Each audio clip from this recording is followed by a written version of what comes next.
Estamos de volta com Revista V. Muito obrigada pela sua companhia. Das 10 às 11, de segunda a sexta, nós temos este encontro marcado com convidados ilustres para você. Olha, daqui a pouco o mundo das celebridades aqui no Revista. Fique à vontade, participe conosco. 99616-1917. Que alegria poder estar com você nas manhãs. Olha, Marco e Deno Cabeleireiros fazendo a produção de Fátima Guimarães, uma equipe preparada para te atender, preservando a qualidade no atendimento e, acima de tudo, em deixar você homem, você mulher, ainda mais bonito, bonita. Marco e Deno Cabeleireiros, ao lado do MM Rosso Supermercados, na Cecília Darós Casagrande 103. O telefone é 3433-2369. Olha, até os 21 anos ele plantava arroz com a família. Depois deixou de trabalhar na roça e resolveu seguir um desejo. É algo sim que realmente é maravilhoso, o desejo de criança. O prefeito de Maracajá tinha um desejo de criança de ser prefeito. Trabalhava na roça e aos 17 anos largou a roça para estudar. Da mesma forma, este que vou te apresentar em seguida. Aos 21 anos, ele plantava arroz com a família, deixa de plantar arroz e segue para os estudos. E hoje ele é referência pelo trabalho exemplar que executa. A conversa é com o médico emergencista e coordenador do SAMU no sul de Santa Catarina, Dr. Vanderlei Damin. Seja bem-vindo. Bom dia. Bom dia, Fátima. Como está? Estou muito bem acompanhado aqui. Que bom, obrigado. Uma brecha na agenda para estar aqui conosco e falando um pouquinho deste trabalho tão maravilhoso que você executa com tanto profissionalismo. Aos 21 anos, plantava arroz com a família e resolveu largar tudo para estudar. Conte para nós. Eu sempre gostei de estar com a família, todos os momentos que eu podia, mas eu queria um pouco mais, tá? Eu imaginei que eu podia fazer algo a mais para as pessoas mesmo, tá? Então, com isso, eu decidi fazer o que eu gostava, cuidar de pessoas, tá? Transmitir o amor às pessoas, o cuidado. Então, desde 8 anos, na verdade, quando eu ia ao consultório, eu me via no outro lado da mesa. Né? Eu falava para meu pai, eu quero fazer isso, eu vou fazer isso. Então foi aos 21 anos, que eu tive a oportunidade de colocar isso em prática. Uma história parecida com o prefeito de Maracajá, né? Ele tinha um sonho de ser prefeito, sonho concretizado, e os sonhos não param por aí, né? E a família sempre apoiou, doutor? A família sempre apoiou, com certeza. O meu pai e minha mãe sempre foram bem claros quanto a isso, né? Que eu deveria... Na verdade, os pais sempre sonham junto com os filhos, né? Verdade, essa é a grande questão. Então, por conta disso, tivemos todo o apoio, né? Eu iniciei concursinho para vestibular, até ser aprovado. Eu sou a 4ª turma de medicina aqui da Unesc, de Criciúma, né? Quando iniciou o curso, praticamente. Estou formado há 10 anos. Que história bonita, né? E a história seguiu, porque assim que eu concluí o curso, a graduação, a minha irmã passou também. Então, ela é cardiologista hoje, então médica a gente deu segmento. Na cidade. Isso. Daqui de Criciúma? Ela está em Florianópolis ainda, mas irá para Turvo em maio, março. Você é natural de Turvo, né? Natural de Turvo, isso. Então, agora, médico emergencista. É muito difícil, né? Como é lidar? Escolher esta profissão tão difícil, eu diria assim. Como foi? É assim, a gente acaba a graduação como clínico, né? Mas no Brasil, há alguns anos, tem crescido muito essa profissão do médico emergencista. Para que o paciente que esteja em uma situação crítica de vida, vá à emergência e não seja atendido por profissionais despreparados, tá? Não que o recém-formado seja despreparado, eu digo assim, em relação à prática mesmo, né? De procedimentos e tal. Então, com isso aumentou muito, a gente começou a dedicar-se a isso, tá? E juntamente com isso, teve a ideia de fazer parte do SAMU, a convite de um ex-professor meu. É uma grande responsabilidade. Doutor, o que é urgência e emergência médica? Difere um pouco a definição dos dicionários, tá? A gente utiliza assim, emergência seria o risco iminente de vida, tá? Aquele paciente que ele tem que ser atendido imediatamente, com risco imediato de vida. Enquanto urgência você pode aguardar um pouco mais, né? Por isso que a gente tem a triagem nos hospitais para isso, tá? Para classificar essa urgência e emergência. Certo. Olha, você fique à vontade para participar do nosso Revista V e interagir conosco, com o Dr. Vanderlei Damin, no 996171917, 996161917.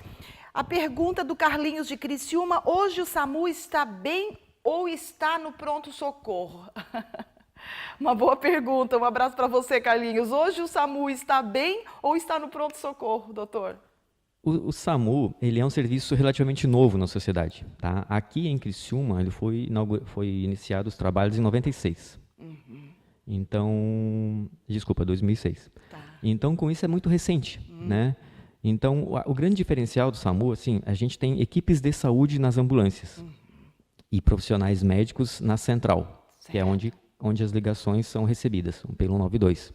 Tá? Então, a gente tem uma conduta médica inicial, tá? Seja a primeira orientação, que é repassada pelo médico, assim como o envio da ambulância. A grande questão, Fátima, que acontece, é porque é um serviço de regulação. Então, a sociedade, ou parte da sociedade, ainda tem dificuldade de ser regulada, de ter alguém com treinamento que decide o que fazer, qual recurso mandar, que momento mandar, entendeu? Certo. Só que a sociedade, ela tem que abrir os olhos, porque eu não vejo uma outra forma de a gente avançar no futuro sem regulação, Mas em qualquer como ela instância. está a par disso? Como a sociedade está a par de tudo isso? É divulgado, é feito... Elas têm conhecimento, a sociedade tem conhecimento de tudo isso? Sim, com certeza. É feito um trabalho em cima disso? Foi feito por muito tempo, agora cessou um pouco um trabalho nos colégios, tá? Certo. Vai iniciar em breve um workshop que eu estou promovendo aqui nos principais shoppings da cidade. Perfeito. Tá? Vai ser muito bom e para divulgar isso, né? Ótimo. Mas assim, eu acho que, Fátima, uma questão importante, a gente tem conhecimento. Está depositado em algum local. Dá para colocar num site de busca, SAMU 192, você pode buscar e tem muita informação, inclusive no site da Secretaria Estadual de Saúde. Certo.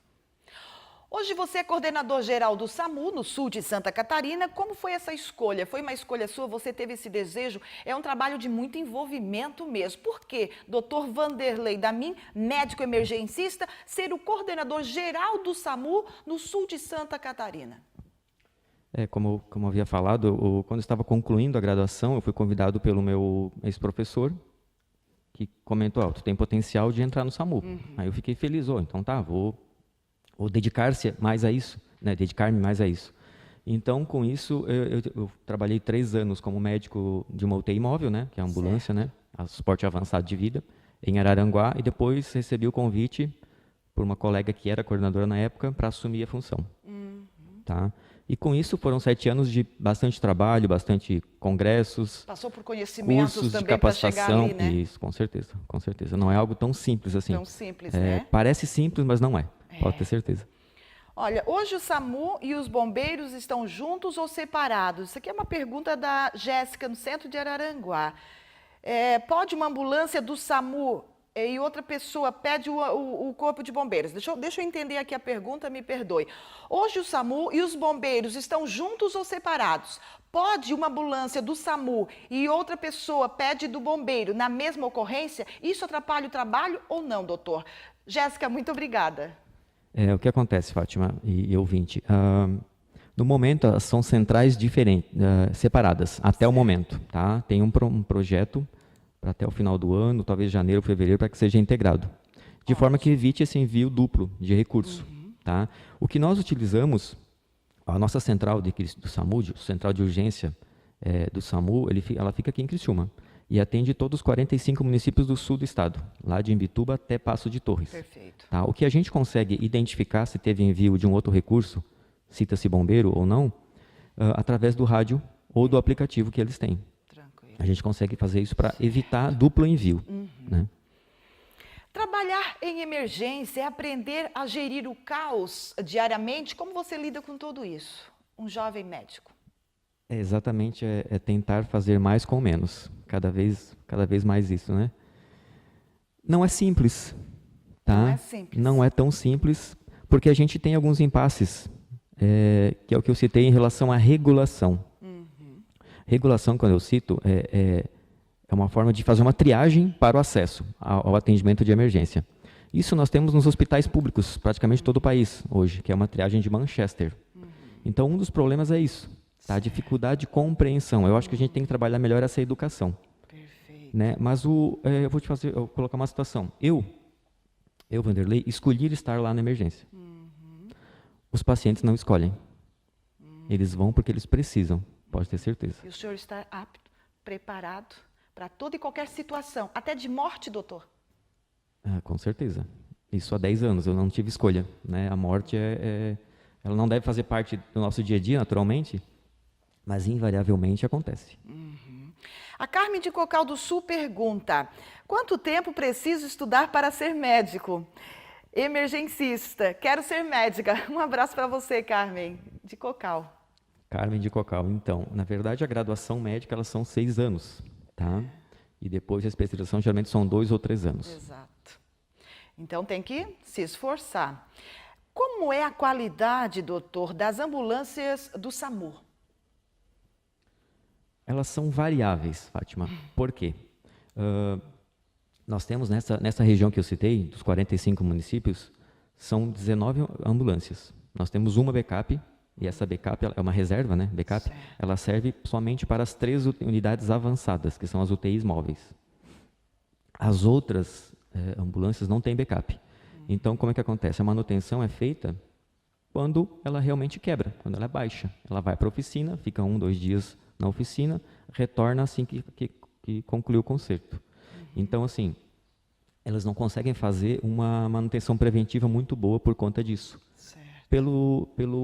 Pela demanda de atendimentos. Tá? A gente tem municípios que fecham um mês em 300 atendimentos. Tem municípios que fecham um mês em 50 atendimentos. Olha só. Isso é muito relativo, depende do município, da demanda. E tudo é concentrado na cidade de Criciúma? Na verdade, são pontos estratégicos. Tá? Elas são distribuídas em vários municípios aqui do sul do estado. Tá. Em Criciúma fica a central do 192, que é onde Perfeito. recebemos as ligações. Como é o reconhecimento do médico emergencista? Como o Conselho Federal de Medicina avalia hoje? Já é uma especialidade cada vez mais respeitada no nosso país, tá? E já reconhecida pela Confederação também. Então, por isso que já tem vários cursos de pós-graduação em emergência, inclusive. Perfeito.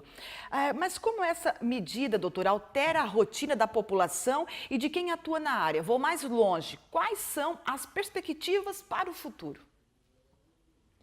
As perspectivas é aquilo que eu falei, Fátima. O paciente que precisa de um atendimento de urgência, ele quer achar que tipo de profissional na porta. Ele não quer um profissional que fique sentado na mesa, olhando no monitor, olhando para o teclado e digitando.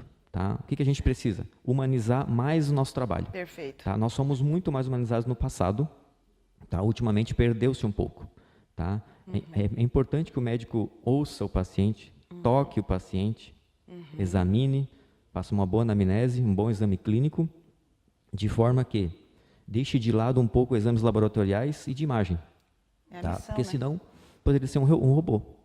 E o paciente, ele quer isso, né? Ele quer a conversação, ele quer o toque, ele quer que o médico olhe, Isso é impressionante, né? Eles buscam isso muitas vezes. Exatamente, querem ouvir o médico, né? E não precisa estar sorrindo, Fátima. Ele pode estar apenas dando ouvidos, prestando atenção no paciente. Nós temos mais uns 2 minutinhos aqui ainda, doutor. Como o médico reage diante da morte de um paciente na sua frente? Antonieta, da Mina do Mato. Bom dia para você, Antonieta. Mais uma ouvinte, uma telespectadora aqui. Fátima, parabéns, sucesso, lindo programa. O SAMU recebe muitos trotes. O que falar sobre isso? A Camila do Centro de Criciúma. Esse lance de trote é delicado, né? Camila, ainda temos cerca de 10%. Bastante. No verão aumenta um pouco ainda, tá? Uma coisa que atrapalha, mas eu coloco aqui que são trotes, são ligações que a gente consegue identificar, tá? Então, assim, trote mesmo com envio de ambulância, com envio de recurso, chega 0,5% é muito pouco, tá? Raramente tem isso. Então a gente consegue controlar porque a gente tem feeling já também. Tá? Tem médico que está há 10 anos na regulação. E já conhece, né? Exato. Bom, aqui eu acho que eu já tinha até inclusive feito essa pergunta para o senhor. Como o médico reage diante da morte de um paciente na sua frente, Antonieta? Questionando, você já até falou mais ou menos, né? É difícil. Antonieta, na verdade existe um ciclo da vida, né? Mas quando a morte é precoce, a gente tem que colocar a mão na cabeça e pensar, o que aconteceu? Onde teve o erro? Será que foi no acesso ao hospital? Será que foi no hospital? Ou o que eu tenho visto mais? Consequência é uma vida desregrada. Há várias coisas que fez errado. Tá? Tem jovens morrendo com 30 anos, mas assim, que não tem o menor cuidado. Assim. Então, assim, acho que a prevenção é importante ainda. Eu ia destacar, e batemos na tecla da prevenção. O que é qualidade de vida nos dias de hoje? As pessoas estão muito à la vontade, doutor? Muita vontade? Acho que estão muito à vontade, né? Exatamente. Né? E estão também buscando informação errada. Nos sites de busca. Exato. Então, assim, as pessoas vão sendo influenciadas por modinhas, né? De dieta, de atividade física. E isso tem consequência. Mas é um trabalho feito com grande alegria. Todos os dias está ali a posto para trabalhar com uma equipe de garra, é isto?